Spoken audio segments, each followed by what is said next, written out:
कहानी एक छोटे से गांव से शुरू होती है, जहां परिवार एक बड़े घर में रहता है। घर में एक आंगन है जिसके चारों ओर कमरे हैं। दीवारों पर पुरानी पेंटिंग्स हैं और कोने में तुलसी का एक चौराहा है जो परंपरा का प्रतीक है। गांव की सादगी को दर्शाते हुए खेत, कुएं और ग्रामीण जीवन का विवरण दिया गया है।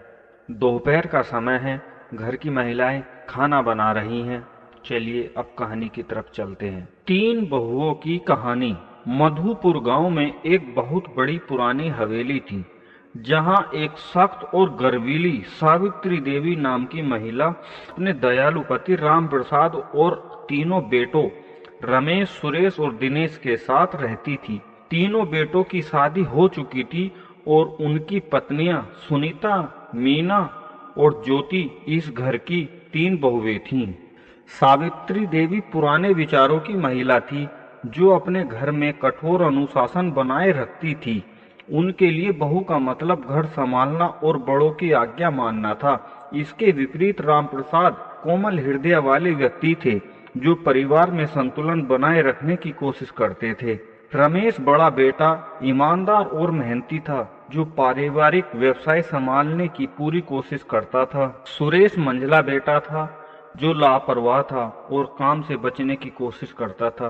दिनेश सबसे छोटा बेटा था, जो अशिक्षित था और अपना समय दोस्तों के साथ इधर उधर घूमने में बिताता था। तीनों बहुओं में सुनीता सबसे बड़ी और शांत स्वभाव की थी, जो हर हाल में सावित्री देवी को खुश रखने की कोशिश करती थी। मीना थोड़ी मधुर थी, परिवार की परंपराओं से बंधी थी। ज्योति सबसे छोटी और सबसे बुद्धिमान, घर के कामों के अलावा अपने सपनों को भी पूरा करना चाहती थी। घर में कदम रखते ही ज्योति को सावित्री देवी के क्रोध का सामना करना पड़ा। बहू का सपना देखना सही नहीं, वे ताने मारती थी। ज्योति सब सहन करती रही और सरकारी नौकरी पाने का सपना देखती रही, लेकिन उसकी सास उसे पढ़ाई का समय नहीं देती थी। एक दिन घर में बड़ा झगड़ा हुआ। सावित्री देवी ने ज्योति पर घर के कामों की अनदेखी करने का आरोप लगाया। अगर घर नहीं संभाल सकती तो शादी क्यों की, उन्होंने गुस्से में कहा। पति दिनेश ने उसे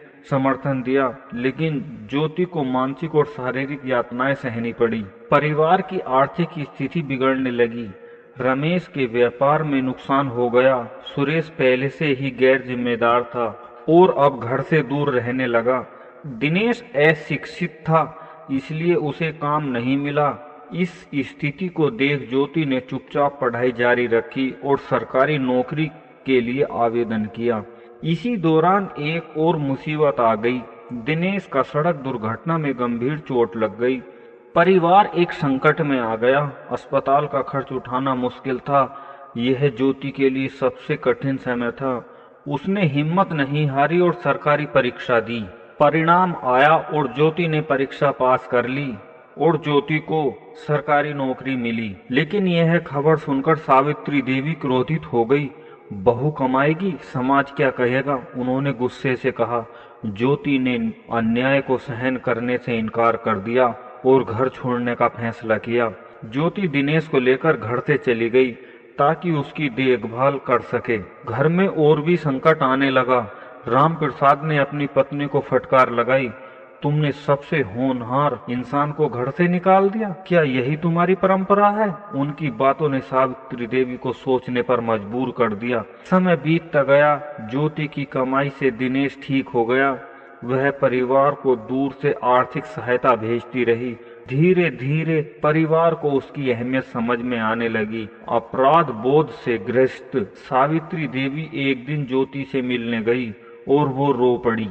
घर लौट आओ बेटी, तुम सही थी, उन्होंने स्वीकार किया। भावनाएं जुड़ने लगी और परिवार फिर से एक हुआ। ज्योति दिनेश के साथ वापस आ गई। इस बार उसे पूरे सम्मान के साथ स्वीकार किया गया। बहुएं अब पहले से ज्यादा स्वतंत्र थी। सावित्री देवी की कठोरता अब प्रेम में बदल गई थी। राम प्रसाद की अच्छाई और ज्योति की दृढ़ता ने परिवार को बदल दिया। तीनों बहुएं जो कभी संघर्ष कर रही थी, अब आत्मनिर्भर और सशक्त थी। ज्योति, जिसने सबसे अधिक यातनाएं सही थी, अब पूरे परिवार का सहारा बन गई थी। जो घर कभी सपनों को चलता था अब उन्हें सजोने लगा था। यह साबित हो गया कि बदलाव हमेशा संभव है, चाहे परिस्थितियां कितनी भी कठिन क्यों ना हो।